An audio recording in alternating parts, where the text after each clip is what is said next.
So guys, जैसा कि हमने पिछले एपिसोड में देखा कि जियोंग एशियन बेयर में ट्रांसफॉर्म हो गया था, जिससे वो ओल्ड मुगु के साथ फाइट कर पा रहा था। उनकी पावर से तेज एनर्जी क्रेग उत्पन्न हो रहे थे। ओल्ड मुगु अपनी पूरी पावर से उसका सामना नहीं कर सकता था, क्योंकि अगर उसकी सोल पावर कमजोर हुई तो एल्केमी कंपटीशन में चैंपियन नहीं बन पाएगा। इसीलिए वहां से चला गया था। जियन जियोयान को लेकर जियोंग के मेनर आई थी, जहाँ जियोयान ने कंपटीशन के सेकंड स्टेज को पार करने के सभी इंग्रेडिएंट को प्राप्त कर लिया था और अभी भी उसके पास काफी वक्त बचा हुआ था। इसीलिए वो एकांतवास में चला गया था और काफी देर तक पावर को एजो करने के बाद वो फाइनली टीयर 8 के एल्केमिस्ट में प्रमोट हो चुका था, जिससे उसकी सोल पावर काफी बढ़ गई थी। पिल टावर में आने का पोर्टल भी बंद होने वाला था, पर वक्त रहते जियोयान जियोंग और जियन के साथ वहां गया था। फिर अब हम देखते हैं कि अब पिल गेदिंग कॉम्पिटिशन का थर्ड स्टेज शुरू होने वाला था। काओइंग सोल किंग से नाराज थी। सोल किंग उसे कहता है कि काओइंग उस 10,000 बीस्ट माउंटेन में जब ओल्ड मुगु तुम्हारे ऊपर अटैक कर रहा था, तब मेरे पास भागने के सिवा और कोई रास्ता नहीं था। काओइंग कहती है कि सीनियर ब्रदर, आपको खुद को दोष नहीं देना चाहिए। अगर तुम उस वक्त मुझे बचाने आते तो तुम निश्चित रूप से मारे जाते, क्योंकि तुम कमजोर हो। इसीलिए मैं तुम्हें कभी भी इसके लिए दोष नहीं दूंगी। जुआन कोंग जी अब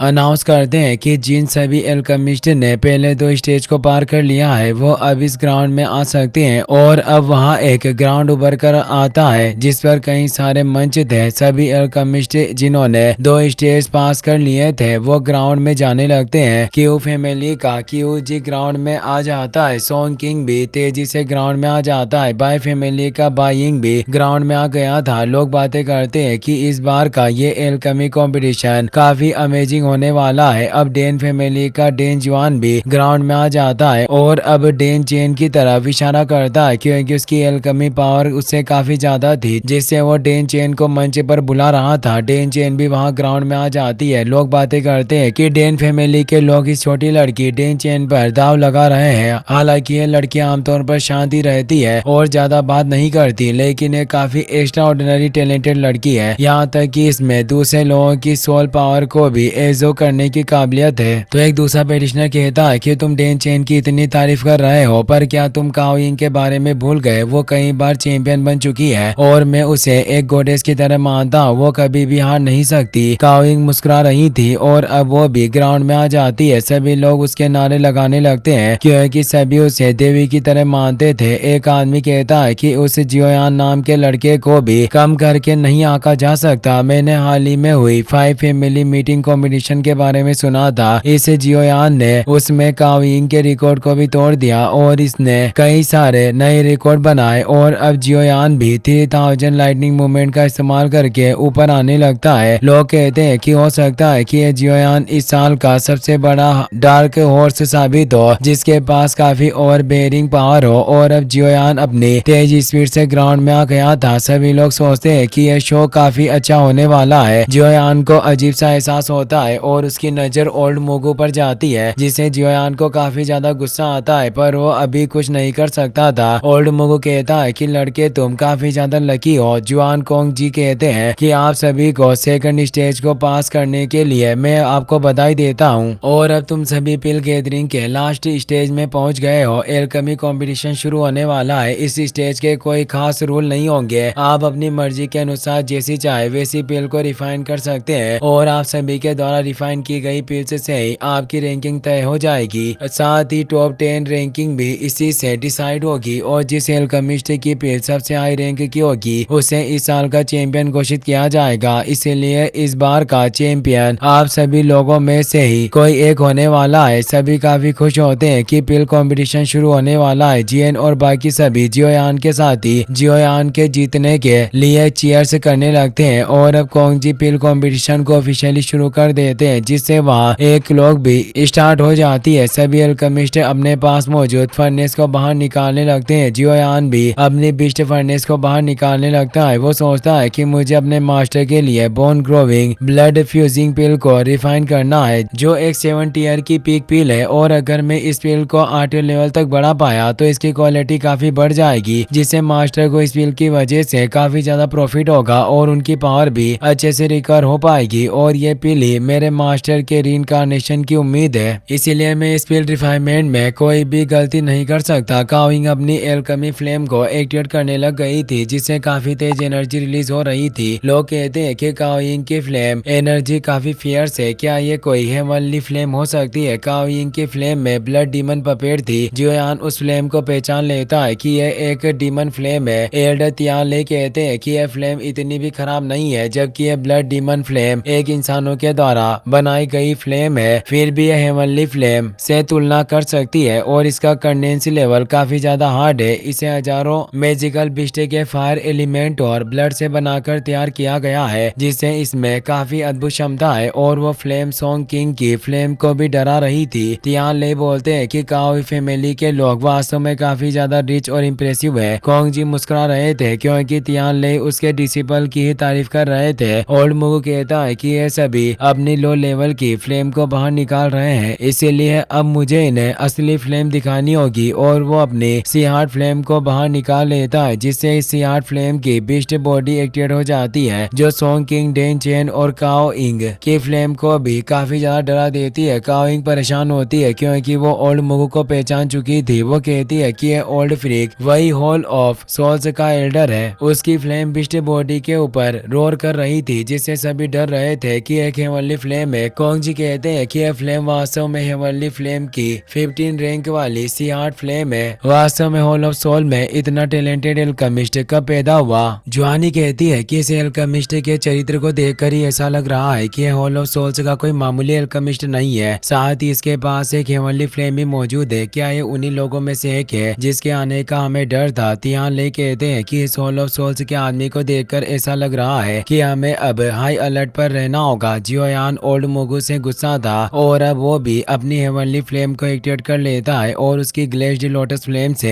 एक पाइथन क्रिएट हो जाता है। वो तेजी से रोर करने लगता है और अब ओल्ड मुगु की बिस्ट बॉडी भी जियोयान की फ्लेम को डराने की कोशिश करती है, पर ग्लेज्ड लोटस उस ओल्ड मुगु के बिस्ट को बाइट कर लेता है और उसे आसानी से लपेट लेता है, क्योंकि जियोयान की हेवनली फ्लेम काफी पावरफुल थी। लोग ये देखकर हैरान होते हैं कि जियोयान के पास काफी पावरफुल हेवनली फ्लेम है। जियन जियोयान की रिफाइन की गई पिल्स खा रही थी। वो कहती है कि यह जियोयान वास्तव में दिखावा कर रहा है। जुआन ही बोलती है कि इस जियोयान की फ्लेम को देखकर ऐसा लग रहा है कि एक हेवनली फ्लेम है, पर यह हेवनली फ्लेम रैंकिंग में मौजूद फ्लेम से मैच नहीं खाती। कोंग जी कहते हैं कि अभी तक जितनी हेवनली फ्लेम को हम जानते हैं उनमें से कोई भी ग्रीन कलर की हेवनली फ्लेम नहीं है। जरूर इस जियोयान ने इस हेवनली फ्लेम को दो फ्लेम को मर्ज करके बनाया होगा। तियानले कहते हैं कि अगर वास्तव में ऐसा है तो यह लड़का जियोयान वास्तव में उस याओ चेन के गौरव को वापस से आज इस मंच में दोबारा स्थापित कर सकता है और इसकी पावर से सभी शौक रह जाएंगे और सभी जानेंगे कि ये कितना महान एल्केमिस्ट है। जियोयान की बिस्ट बॉडी पावरफुल होने से उसने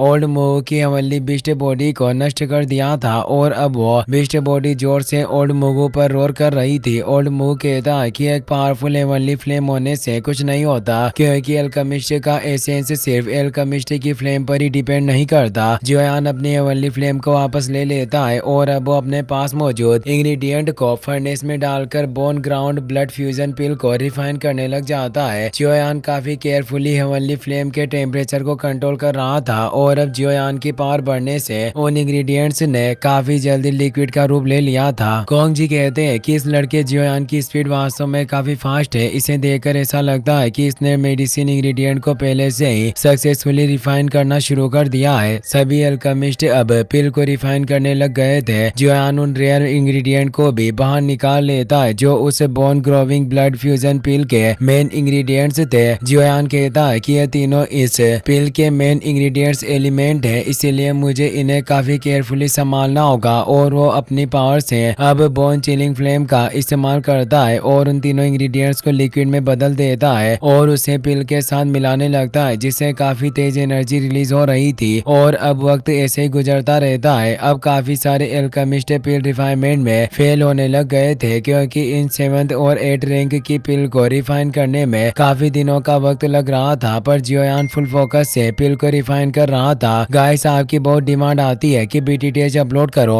अगर आज इस वीडियो पर 10 के लाइक कंप्लीट हो गए तो इसका नेक्स्ट पार्ट भी कल ही अपलोड हो जाएगा। उम्मीद करता हूँ कि आप लाइक एम पूरा कर देंगे। साथ ही हमारे नए चैनल एक्सप्लेनर रोहित ब्लॉग्स को सब्सक्राइब करना ना भूलें। मिलते हैं नेक्स्ट एपिसोड में। Thanks for watching. गाइस, अगर आपको वीडियो पसंद आया हो तो इस वीडियो को लाइक करने के साथ साथ चैनल को सब्सक्राइब जरूर कर लेना। मिलते हैं नेक्स्ट वीडियो में। Thanks for watching.